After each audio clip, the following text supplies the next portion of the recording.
Okay,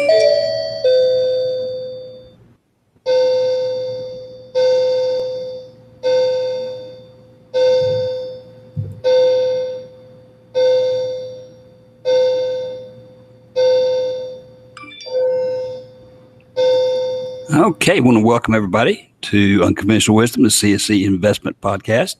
We're here today, 10 o'clock, as usual, Thursday, the day after the 4th. Everybody, happy delayed July the 4th, and hope you had a nice yesterday.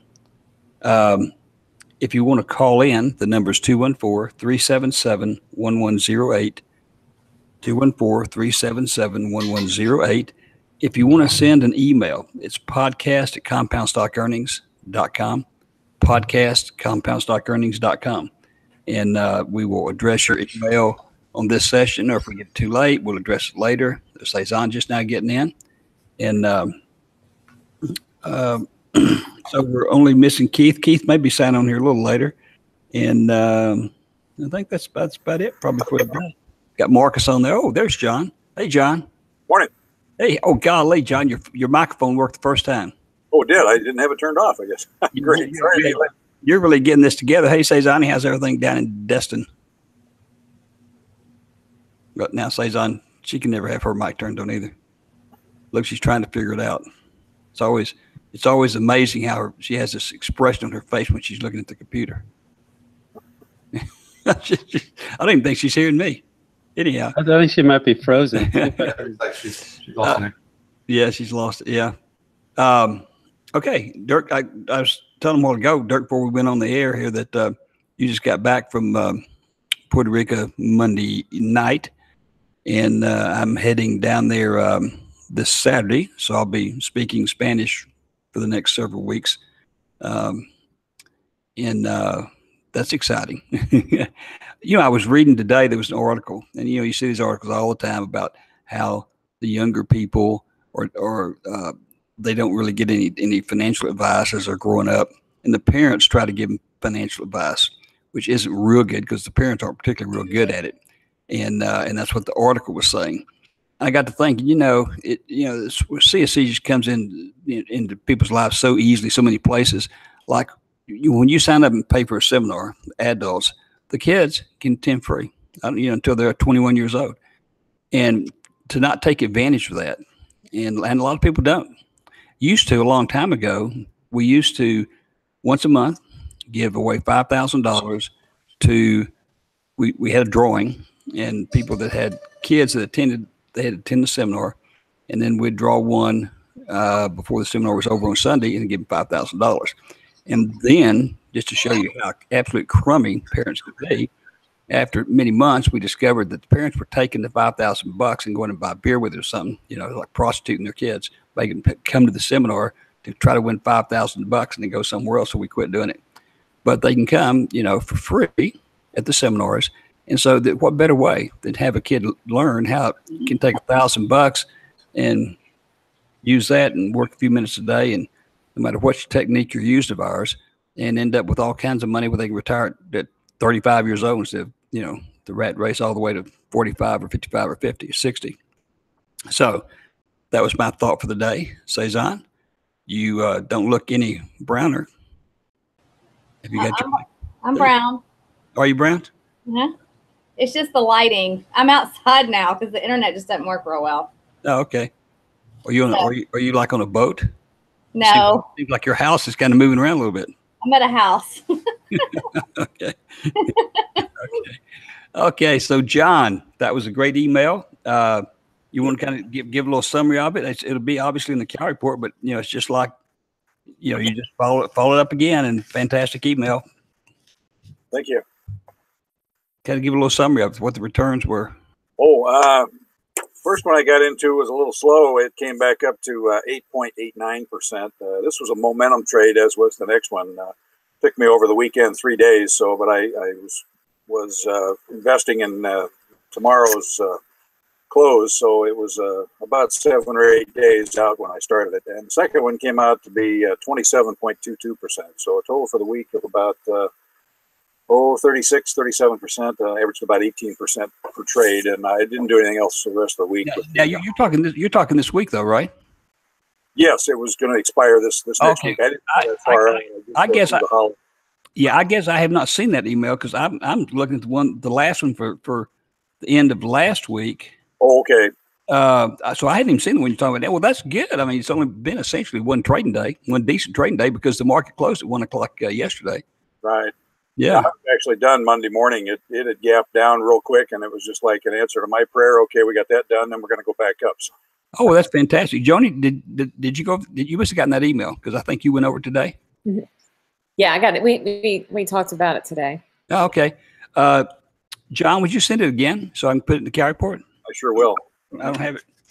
So, okay, that's fantastic because I mean, there's practically even not much going on today and tomorrow. There won't be much going on, particularly tomorrow because it's Friday, and most of the brokers aren't back or the traders aren't back from, the Wednesday, July 4th. They left they never went in on Monday, and I can guarantee you they're not going to be back tomorrow. So it's going to be extremely slow week for the rest of the week, I would think. But well, that's good to know, John. That's a super return for that short period of time.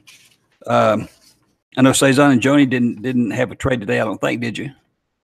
Okay, and we were talking last Thursday about their trades. We got a summation of them from the office, and Cezanne had like 10 trades over 26 days. We're talking from the January 1st to the end of the month of July, and not a loss. Joni had a lot more trades. She had about 15 trades, one small loss, 3.3%. And that just goes to show you the power of that technique. We talk about, you want to look at it just very minimalist, invest $1,000, make one trade a week. So when you average their trades, they had more than one trade a week here. Just not when you add them together, they had, several trades a week and incredible results. You don't have to do something every day. You only have to do $1,000 one time, not $1,000 every week. Just put $1,000 in there one time, and a little more money if you're doing key stuff, Randy stuff. But John's a testament to that, how that works. So fantastic. Dirk, have you got anything over there? Any emails or? Nope, nothing right now, Joe. Okay, Marcus, you have any phone calls? Mr. Marcus? Nope, I have no phone calls. Okay, there you go. I think a lot of people are still enjoying that 4th of July holiday. Yeah, I think so too, because I know that not a lot of emails coming in, and so it's kind of quiet. So,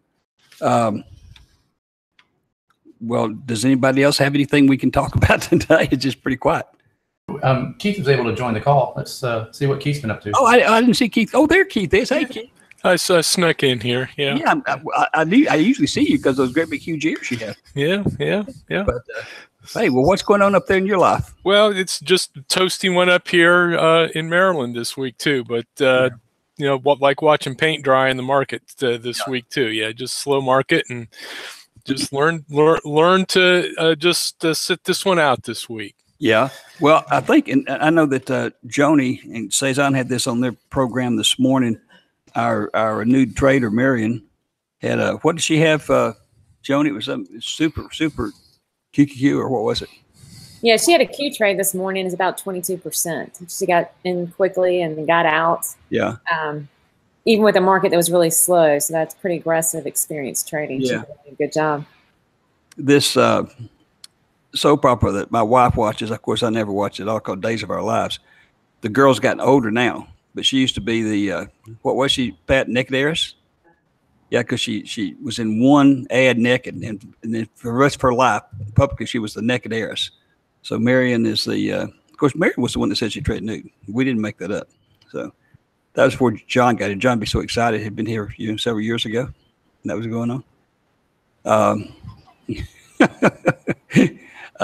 Well, Keith, did y'all have fireworks up there, or were you in one of those towns where they wanted to do something other than fireworks because of? No, they had fireworks. So the one town actually did them on the 3rd, and they were packed down there. And then the slightly bigger town up our way, it does it on the 4th.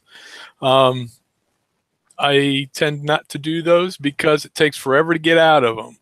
And this coming week is our local fireman's carnival, and on Friday they do fireworks. I can sit in my driveway in a chair and watch them. So There you go. I like that one. So I just wait until next week to see them. Marcus and I were talking earlier before the program went on the air here about some towns that were prone to forest around and being so hot and windy, possibility of fireworks. So they had alternatives, laser shows and stuff. But one of them had drones. I don't know, 100 drones or something. Oh. And it's like in the Olympics over in Seoul. The drones are up there, and I mean they're like dancers. They're all coordinated, and I would love to see that. So our ongoing battle between Marcus and I about stuff like that in the self-driving cars. So yeah, the self-driving cars are coming for sure. It's Marcus can talk that way because he's just a blob. He's not a face. Nobody's gonna say anything to him at restaurants or anything. Well, I'd say self-driving cars are coming just in time for me. So when I get to be of age where my kids take away my keys, I'm not going to care. I could never do it because I get car sick. Yeah, I have to drive. So when it gets real slow in the market, we turn to other things. And this is one of the things, I don't know if you can see it here, but this is a bowl that I've turned recently. Oh, really? So what kind of wood is that? This is a spalted sycamore. Really? So that's a beautiful bow.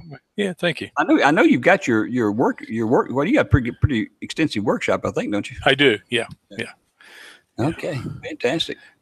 Okay, well, if we don't have anything else, because it's so quiet, we will let everybody go.